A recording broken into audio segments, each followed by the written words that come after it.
So, good afternoon, good morning, good evening to our various listeners in various time zones. We welcome you again on another podcast of our global experts, where we'll be talking to another global expert, Dr. Vandana Verma.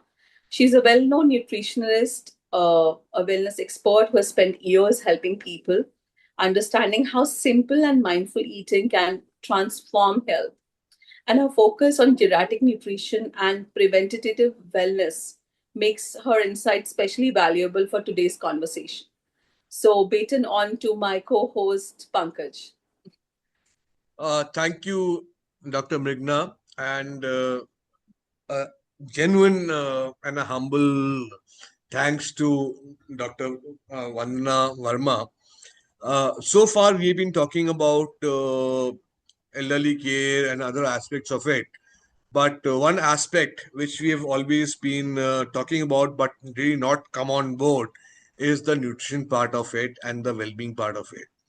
And Vanna has been there and she has seen how nutrition makes a difference to a particular person's well-being, and we are very happy to have her on board. So thanks, Dr. Vandana, to come on board as such. The pleasure is mine. I'm glad to be connected and connected to so many people worldwide, not just from where I belong. No, So, I absolutely agree with you. Before Dr. Meghna says, Dr. Vandana, believe you me, we are so happy that these kind of podcast and this kind of information is actually going to the world level, which is kind of a assurance and a reassurance that we are on the right track. And the moment we translate it into vernacular languages of India, I'm 100% sure that at the ground level, at the grassroots level, what they call the third sector calls it the grassroots level, I call it the ground level. People will start actually understanding what elderly care is and what nutrition is and what we are talking about. So, genuinely, thank you for coming at the podcast. Lovely. Vanna, very excited to have you here. So, I have a lot of questions that I wanted to ask. Some might sound a little personal, but honestly, working with seniors for more than a decade, we have seen a lot of things. And we have had some questions that I feel that at times you need an expert to answer these. So let's start with something very basic when we're talking about nutrition, when we're talking about especially elderly population. So why is nutrition, do you think, is so crucial for the elderly population? Of course, we know at every age having the right diet and nutrition comes like feel for the elderly population. And how does aging affects our body's ability to absorb the nutrition? Because maybe when I was 40, I'm eating the same food, and maybe my dietary habits haven't changed. So by 60 also I'm eating the same food, and maybe let's say I've turned now 80, but yet I'm eating the same food. But yet the nutrition I feel, or the nutrition that is coming to me, it seems to have changed. Many people say, oh, the food is no longer pure and this is happening or that is happening. What are your thoughts on this one? See, let's begin with the first part, which is why is nutrition more important, or what's the role of nutrition in elderly people, right? So, number one, we need to understand as we age, the whole system ages. It's not just about wrinkles, it's about the whole system changes. The absorption of an older person is much lesser than what it was in your younger ages. Your metabolism slows down, your bone density slows down. The way you used to the amount of iron that you were consuming earlier, might be consuming the same iron, but the absorption really goes down. The gut health reduces. Gut is a very important organ in which you can actually, whatever you eat is metabolized in the gut, so it is absorbed. So eat, I always go by the fact you're not by what you eat, you are what you absorb. So not just elderly, for people who are in their younger stages but their gut health is not good, they do not get the same amount of nutrition from the same amount of food which a person with a good health or a good gut health would get. So in elderly people, these are the few struggles that they face, due to which the need for a better nutrition in fact increases. So eat. I always go by the fact you're not by what you eat, you are what you absorb. So not just elderly, for people who are in their younger stages but their gut health is not good, they do not get the same amount of nutrition from the same amount of food which a person with a. Hmm. Sometimes people feel, are in old age, what a life. Now we don't need that much of energy. But no, you need that energy to just sustain the body, not to run a marathon, but to sustain your body, to do your ADLs, to do your, to have a good life. It's not about your lifespan, it is about how well you are living. Quality of life. I think at elderly care, what we focus on is the quality of life. You cannot control how old a person is going to live. A person may die at 70 or 90, but if they are living up to 90, they should have a good. And for that, nutrition plays a very important role in all elderlies. If they are not taking proper nutrition, they would see that their body being at 80 would feel like a 90. Hmm. No, no, Dr. Vandana, I see it. What you're saying is very right. For the simple reason is because I see it day in, day out because of my father and my mother. And it so happened is because it is what you're saying is nutrition probably is more important when it comes to a certain age because your capacity of digestion also becomes directly proportional to what you eat. So till a couple of years back, my father, as a son, I should tell him and bring from this field, tell him, अरे कुछ भी खाओ आप क्या फर्क पड़ता है यार इस उम्र में नहीं खाओगे कब खाओगे. Yeah. But now, after so many doctors and all that, finally what he realized is that for him, what suits him best is that he needs to have three different fruits in the morning. So he'll have a papaya, he'll have a mango, or he'll have a pineapple, or he'll have a banana, or something like that. And then obviously dal roti, being an Indian, he'll have it in the lunch, which has really helped him a lot. See, Otherwise, with older people, there is one thing which we need to understand. They will be having some medical problem or the other, right? Either they would have cholesterol, or they would be having diabetes, or he they has would have all of had them. a heart issue, right? So it's not a diet, it's not just a diet. It has to be customized according to them. Some might have dental problems, they can't chew, or aap unhe bol rahe My ho that father, you should my have father sprouts. went through. That's what I'm saying. My father went through a mouth operation, cancer operation. Half his mouth is not there only. Yeah, then how can you expect him to have food which a regular person would be having? Ha, So for ha. an So elderly person, the diet is completely customized according to their medical problems, their lifestyle, what they are living, and their resources also, because some of them live alone. They don't have children around them, so they can't prepare 5 meals a day. The plan can look very fancy by me writing every 2 hours, eat this. Who's going to prepare all that? They might be नहीं having the होता. maid coming Definitely, once I a day, 100% you know. agree with you because So there are a these lot of are very people. practical issues. So what I would suggest, what I would probably request you to probably ask you is that for a person, let's say, who's not the middle class, who cannot afford domestic help full time or things like that, who has to manage on their own, who have these issues, what would you expect? What do you suggest to them how to manage it? See, the first thing, if you're talking about somebody from a lower middle class where the income is not much and we cannot have many fancy foods, right? There are certain foods which are number one, it should be local. It It should should be be produced, it should be local. okay. Okay, you don't have to look for fancy foods like quinoa or amaranth. You don't have to go there. You have to stick to what's available in your particular area. Now, India was always a country known for its millets, right? But somewhat we got into a lot of refined flours and all, which is actually not very good. So getting back to the roots is much better. In India, if you see the villages, people who live in village have much better diet than people who live in proper cities and towns, because we are so influenced by Western culture that we try to incorporate everything in the diet and leaving the basics. So and the people in village are even lower middle class se bhi lower, still they have a proper diet. So what the focus should be, number one, the diet should be local. It should not be something which is very complicated. Whatever carbohydrate source you are getting should be from something which is complex carbohydrate and easy to chew. So something like a dalia, right? Dalia is again cheap, high, a very good source of carbohydrates, because in elderly we need good source of carbohydrate because energy बहुत ज्यादा चाहिए होता है.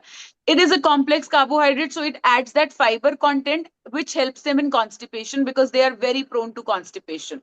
So dalia would be a very good meal. Adding one meal dalia, you are sorted either in lunch or dinner, because see, now that if we are talking about lower middle class, we don't have to talk about a lot of variety. They wouldn't get bored on daily basis. So if they have one meal of dalia, or sometimes khichdi. Khichdi is a very versatile thing, right? Khichdi is one meal which you can prepare according to whichever culture you belong to. South Indians have a different tadka to khichdi. North Indians have different. If you go towards Lucknow, they have a very different form of khichdi. So khichdi is a vegetable in which you can just put anything, steam it, and everything is palatable. You can have carrots, peas, you can add whatever is the that seasonal vegetable of that time in your khichdi and make a one pot meal. I always say that elderly should have one pot meal and not look at a fancy plate. You know, the sight of a full plate with two chapatis, sabzi, dahi, dal, it is too much and very overwhelming for them because their appetite is quite low. They have to chew. It's a lot of effort. So making one pot meals is always a good idea. That will make it nutritionally balanced. At the same time, it would not be a task. It will be like, okay, I just have to eat this much. So they would end up I eating. totally, completely agree with you. But the point is that where I'm coming from is that whenever I have my meals, my father, he's just 87 years old, nothing old as such. But I have to serve him food. It's not that he can't serve it. So I ensure that he obviously gets small servings of the dal and dahi and this and that. It's nothing to debate about your profile or your profession as such. But at this age, I feel that when you give him the variety, okay, it becomes a. Obviously, but what you're saying is right. That when it comes to those kind of food, which we also do, but kabhi kabhi jo hai, that typical dal, chawal, and the roti, not a chawal because North Indians don't eat so much chawal, but the dal, roti, and sabji, probably in a moderate quality as such, makes a lot of difference also. No, of course. You have to serve them the regular dal roti sabzi. I am talking about the happily eating. We are not talking about people who are eating. Because if a person is eating, then of course serving them every meal, you should be serving them different. Sabzi roti, there are so many types of vegetables. Sometimes you can make ghia, sometimes you can make any other vegetable. I am giving you the easy hacks which you asked Hmm. about. The easy hacks for people who are not able to fulfill their nutrition. They might not be having help of making sabzi, roti, dal, dahi, is what we are talking about. If somebody has help and they can get the whole plate, then you know that's not even something to talk about. We are right now talking about elderlies who are not able to make a plate of their own and Hmm. nutritionally not balance their meals. What can they do? And they cannot afford, is what we started with, right? Correct, So I'm correct, correct. giving you affordable options in which not too much cooking is required. If cooking is there, then sky is the limit. I can give you a diet chart with 100 options. One can keep No, I making. agree. I agree with you. I agree. Totally agree with you. I just probably what happens when we are discussing it obviously comes from the first impression or probably the first angle when we are discussing Yes, about. because see, it is very important when you're feeding an elderly, it is important to see the texture, the variety, the color. If you make it more colorful, because they're like children, they should not be eating a boring meal. That's what I said. Correct, Khichdi is a correct. very versatile meal. Khichdi can be made in 10 ways. You can add different tadkas and make khichdi into something else. So, these are the foods which will give them nutrition, which will not be very, costly to make. At the same time, easy. Even if the elderly is cooking on their own and they don't have help, they can still make a pot of khichdi, is something. And when it 100. comes to fruits which are more pulpy, like papaya, banana, are always easy for them to have. If we expect them to have apple, or अगर आप apple को steam करके खा रहे हो, fine. But if you expect them to have a whole apple and they don't have dentures, of course they cannot eat that. But if at all there is any help in the house and you can steam and mash, it's like a pediatric diet. So whenever we treat a geriatric diet, there is a lot more common with a pediatric diet. What we feed the babies for the first 2 years is what are the meals we feed to the geriatrics in the later stages, when they're, when they don't want to eat. It's not about, they might get bored with dal roti also. I always tell them have pasta and noodles also. Why not? You can make so much with meals. It's not necessary to have let just let roti let sabzi let dal. Dr. Brigna ask the next question. Then I'll tell you the real example how I interact with my father and what we eat. Yeah, sure. No, no. Brigna, on to No, you. absolutely. It's a wonderful conversation. I was enjoying the part of it when we were talking about various diet options, and I think it's very valid what Padma is talking about, and what Pankaj also discussed about that. When you're talking about individuals which are elderly, it's very important. Ideally, what they're consuming versus what is possible to be consumed. That's a huge thing. And they can, like Vanna said, they can be a million ideal diets she can refer to versus what is really possible to be given to them. And in this case, I have a question, Vanna. So when we're talking about this, how do you think, why it is so important, especially when we're talking about geriatric population? Do you think the diet angle or the nutrition affects, or for example, in somebody who has, let's say, a reduced frailty, or has to improve mobility or anything like that? Do you think to improve their mobility or other things, can diet be useful, or there can be certain suggestions for them who have like to improve, people who need to improve their mobility? What do you think about that? See, fertility is not just about age. Okay, it is about your muscle, bone, your energy levels, too much to do with it. It's not necessary that a person who is aged will have these issues. Even a person who is young can have that. So diet really helps in these cases, in their mobility, in their overall energy levels. If you give them a diet which is rich in omega-3 carbohydrates and balanced proteins, they can definitely see a good change in their overall perspective, their mobility, their cognitive health, and all of these. Because it starts declining slowly, but at the same time, it's not necessary that it doesn't happen with people in 40s. So we cannot define Yeah. that just for old people, but for anybody. No, very well said. Actually, I was thinking about the same thing when you spoke about, especially when you're talking about from the cognitive health related angle, the similar things, no? Especially like when we're talking about brain health, uh, memory, mood. I mean, even a lot of times you're talking about dementia risk, that individuals may have. So, do you think nutrition or having certain type of nutrition can change that risk, or can add to cognitive health angle, or can engage, especially when we're talking about elderly and those who are trying to prepare or eat healthy? Do you think what kind of things should they keep in mind when we're talking about cognitive health? See, when there are many research papers now being published that people with dementia or cognitive health, they have really been benefited with a diet which is known as MIND diet, MIND, which is a combination of Mediterranean and DASH diet. DASH diet is a diet we generally use for hypertensive patients, and Mediterranean diet because it's full of very good quality fats.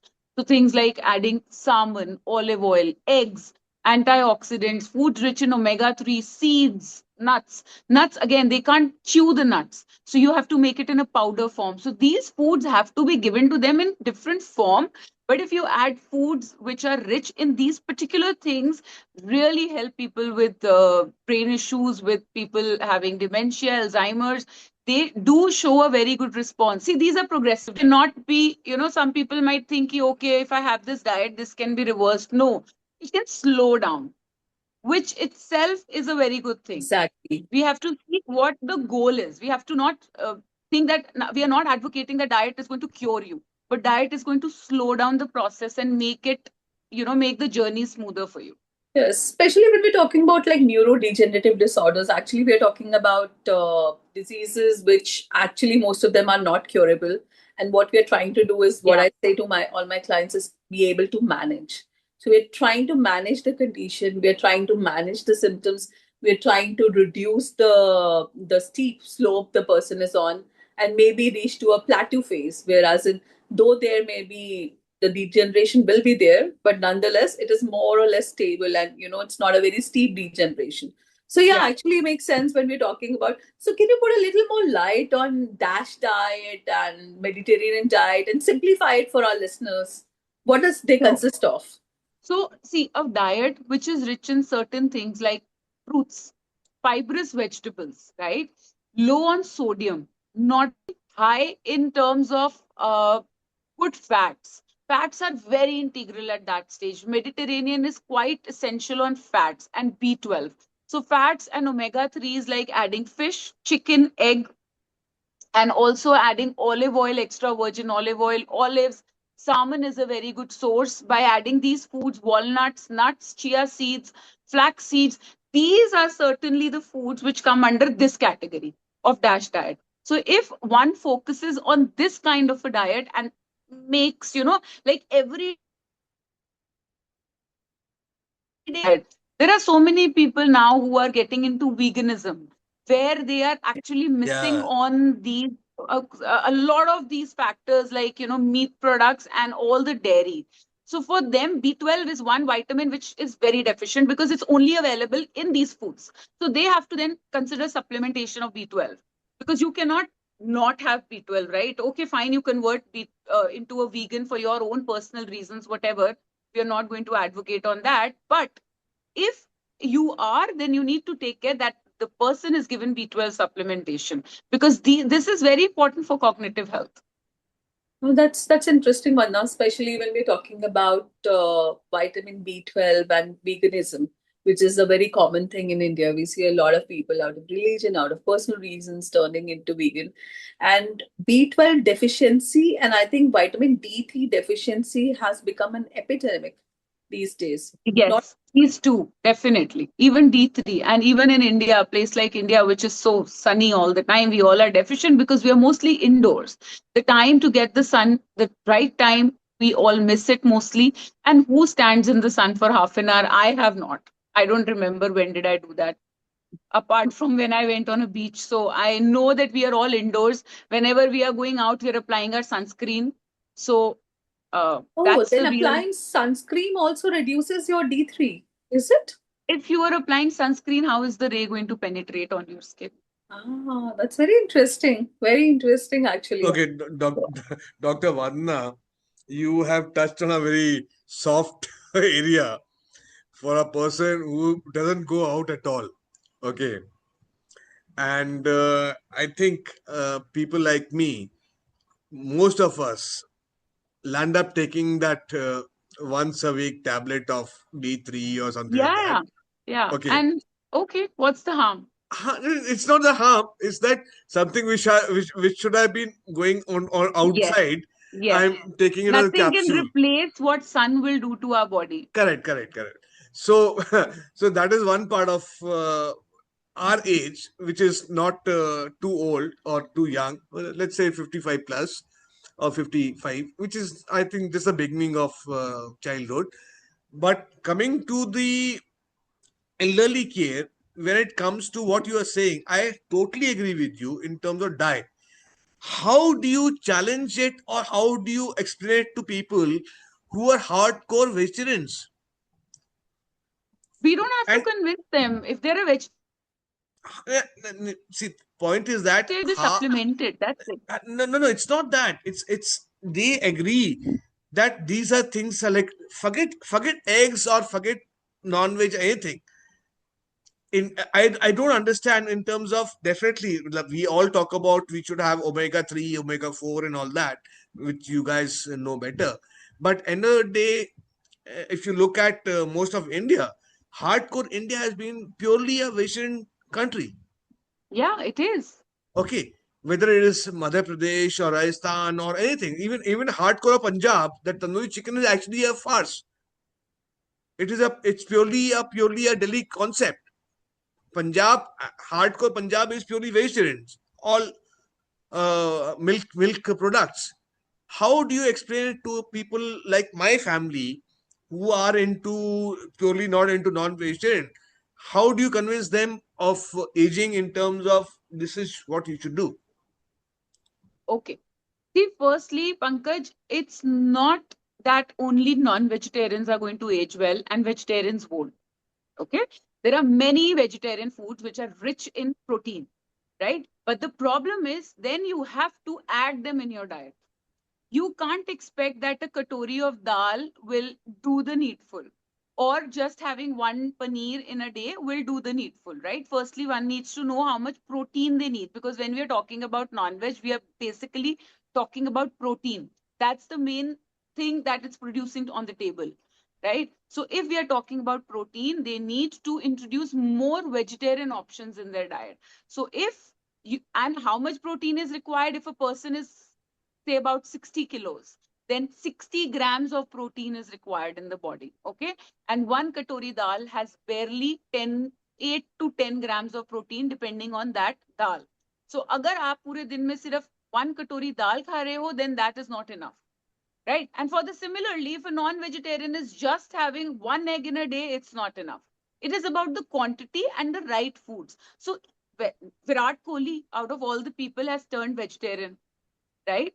And look at his body. It's not that he's not getting enough protein, but he must be adding all the right things in his diet then.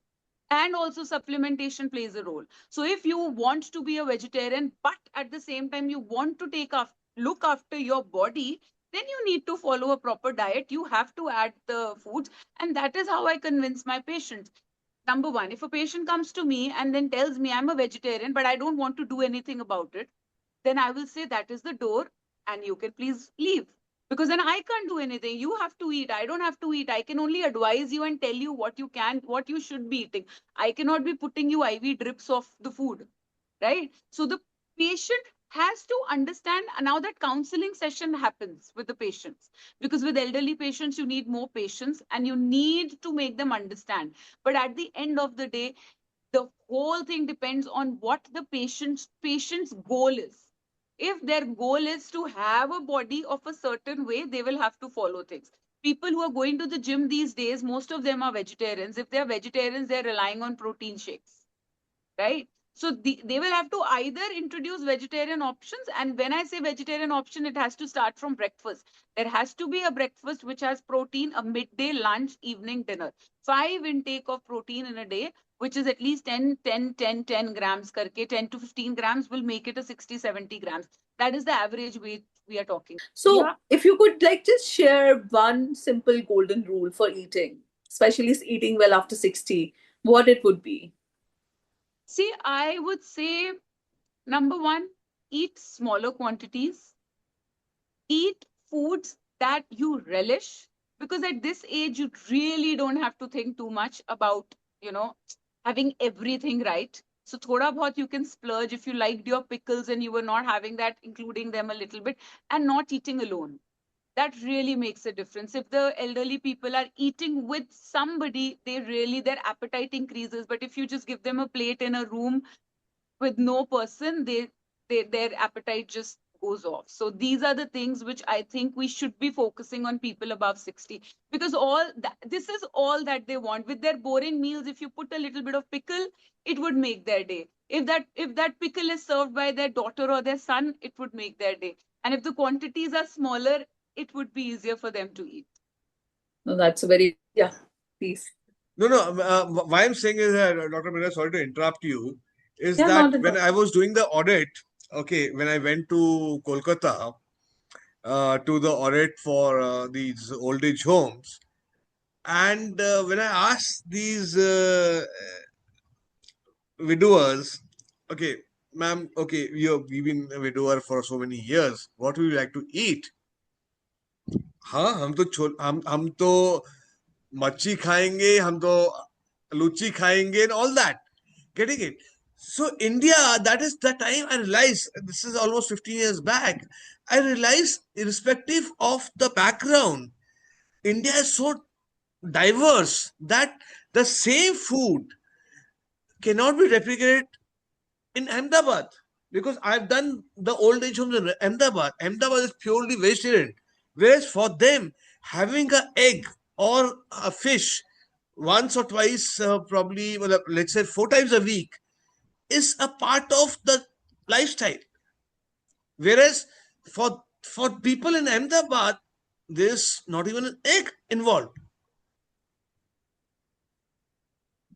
which makes a lot of difference, Dr. Mrigna and Dr. Vanna. No, agree with you, Pankaj. Agree with you. And actually, it does makes a lot of difference, especially I think they say there is a unity in diversity in India. And I think that unity lies and begins with the food in India. What do you think, Dr. Vandana? Yes, I agree, and that's the beauty of India. We can sit with the Gujaratis and have our chicken, and they will be having their dhoklas and theplas sitting on the same table. Yeah, I think that's the beauty of the country. So, Vanna, coming to the last question for the conversation, though we don't want to let you go, but considering the time and everything, what do you think, Vanna? Any incidents you think, especially related to food, that you feel that you any experience that you had with a senior that touched your heart, especially related to nutrition and your field of work, that you've been doing? So that's my See, favorite this question I is ask all my guests, by the this way. is a personal answer I'm giving you from Yeah. my own experience, not a patient, but about my grandmother.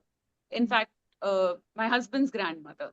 So she was in her 90s, and me and my mom-in-law really like our ghia, tindas, and toris and shalgam. And my grandmother, she was from Amritsar. So she has been, the chole and Amritsari kulche, aam papad, and all of these things. My mother-in-law would, make ghia ki bhai, this is your age to have ghia, ab ghia khaya karo. So on a table, whenever we used to put ghia, she used to make, a face and put 2 chammach, ठीक है, and 3 spoons of achar for roti maybe. And the day mama used to make chole or fish or something fancy, 2 chapatis with this much of food, no achar needed. And I told mama, मैंने कहा, I don't think we should consider her as an aged person who should eat ghia. She digests chole better than us. Okay, so I think we should have ghee and let her stick to her. And she used to have this box of gummy bears and aam papad hidden in her almirah, which when you go, there would be wrappers all around. So she used to digest them well. So, and she had some little bit of BP issue. But she was in her 90s. So I feel when a person is in literally the fag end and they enjoy eating something, we should not be policing them and stopping them from eating everything. Unless and until there is some issue with the person and they're not able to eat, we should not become the masters and start telling them, don't eat this. At this age, you should be eating this. Let them eat whatever they want to. If they are, because food can be the only source of happiness in some people's life. So we should not take that away from them. Is what I realized with her. And I used to then get her aam papad and gummy bears. Being a nutritionist, I used to be okay, enjoy. I think that's a Mrigna, beautiful good Mrigna one. and Vandana, I totally agree with both of you. And that is what I follow with my own old man and my mom. And I strongly believe in one thing because I've seen so many old age homes and all these people. I said, अब नहीं खाएंगे कब खाएंगे? Exactly. ठीक है, जब तक हिंदुस्तान में Indian mentality in the Indian perspective is that अगर आपको खाना पसंद है हजम हो जाएगा, ठीक है, you will enjoy it. Exactly. Food is not the demon over here. It is our Correct, relationship with the food, how we treat it. correct. And you believe me, it's not that they're going to be eating 10 chola bhaturas or anything. It's No. that happiness of eating the chola Yeah. bhatura Yeah. itself. The more you stop them, the more they crave for it. And sometimes that's the only source of happiness, as I said. That हाँ, little ice cream or gulab jamun would have just made their day, which we deprived them of, so that they don't die of diabetes, which they are Vandana, when anyways I going go to. to my father's house, which is every 15 days, I make pizzas for him. I make burgers for him. I ensure that he's eating the kebabs and everything. My only discussion with him is that, Papa, aap nahi khaoge, kab khaoge? And he's just only 87. I like that you were emphasizing on only. Uh-huh. Yeah, he's a Fauji guy. Okay, he just started 87. There's a long way to go. So let him start his good meals, yeah, now. Yeah, agree. Totally, totally. Thank you, everyone. Thanks a lot for this wonderful conversation. It was not only, I think, centered about food, it was a lot of things we covered from good moods to happiness and how food is the source that connects us all. So, thank you, everyone, for the conversation. Thank you, Pankaj. Thank Thank you, you for Vandana. having me over. Thank It was a great session. Thank you, Dr. Brigna, for the entire initiative, and really thank Dr. Vandana for coming on board on such a short notice. And I'm sure My pleasure. once we convert the entire thing into different languages, people will understand that food is not only Loki Tunda and Karela. It Yeah, is more than that. And once the awareness comes in, uh, we all will understand the language of food as well as nutrition. Thank you. Thank you very definitely. much. Thank God you. bless. Thank you. Bye. Thank you. Bye Okay, bye. Okay, bye. bye.